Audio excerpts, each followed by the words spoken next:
बिहार में चल रहे जमीन सर्वे को लेकर रैयतों को कई तरह की परेशानी का सामना करना पड़ रहा है। राजस्व एवं भूमि सुधार विभाग के पदाधिकारी एवं कर्मी गांवों में शिविर लगाकर लोगों की समस्याओं का समाधान करने में जुटे हैं। इस बीच एक सवाल यह भी उठ रहा है कि अगर स्टाम्प पेपर पर जमीन का बदलान किया गया तो ऐसे में क्या करना चाहिए, बदलान की जमीन कैसे मान्य होगी। आइए जानते हैं इस वीडियो में। स्टाम्प पेपर पर जमीन का बदलान किए हैं तो फिर मान्य होगा या नहीं, या क्या करना होगा।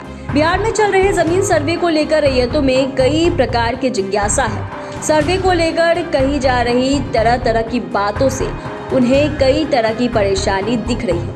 वैसे राजस्व एवं भूमि सुधार विभाग के पदाधिकारी और कर्मी गांवों में शिविर लगाकर लोगों की समस्याओं का समाधान कर रहे हैं।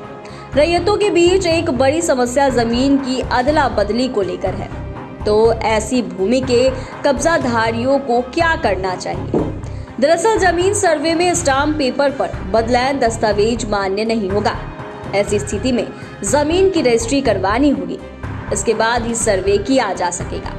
दरभंगा जिले के जाले प्रखंड के रतनपुर और ब्रह्मपुर पूर्वी पंचायत में कई ऐसे मामले सामने आए हैं जिसमें रैयतों ने स्टाम्प पेपर पर जमीन की बदला बदली कर रखी है। ऐसे मामलों में राजस्व कर्मचारियों का कहना है कि दो रैयतों के बीच जमीन की अदला बदली बिना रजिस्ट्री मान्य नहीं होगी, चाहे वो अदला बदले स्टाम्प पेपर पर ही क्यों ना हुआ। जमीन सर्वे में स्टाम्प पेपर पर बदलान दस्तावेज मान्य नहीं होगा। ऐसी स्थिति में रैयतों को जमीन की रजिस्ट्री करवानी होगी, इसके बाद ही सर्वे में वो जमीन उनके नाम किया जा सकेगा। पारिवारिक बंटवारे से ही मिलेगा पुश्तैनी जमीन में हिस्सा। दरभंगा जिले में सबसे अधिक जो मामले सामने आए हैं उनमें पुश्तैनी जमीन को लेकर है। कहीं 2 तो कहीं 5 पुश्तों से पारिवारिक बंटवारा नहीं हुआ है। अधिकतर जमीन उनके पूर्वजों के नाम से ही भूमि अभिलेखों में दर्ज है। कागज पर बशर्ते जमीन का बंटवारा नहीं है, लेकिन व्यवहारिक रूप से वह जमीन कई हिस्सों में बंट गई है। आज सभी हिस्सेदार अपने अपने हिस्से की जमीन पर कब्जा किए हुए हैं। ऐसे परिवारों को भी आधिकारिक रूप से पारिवारिक बंटवारा करने को कहा गया है।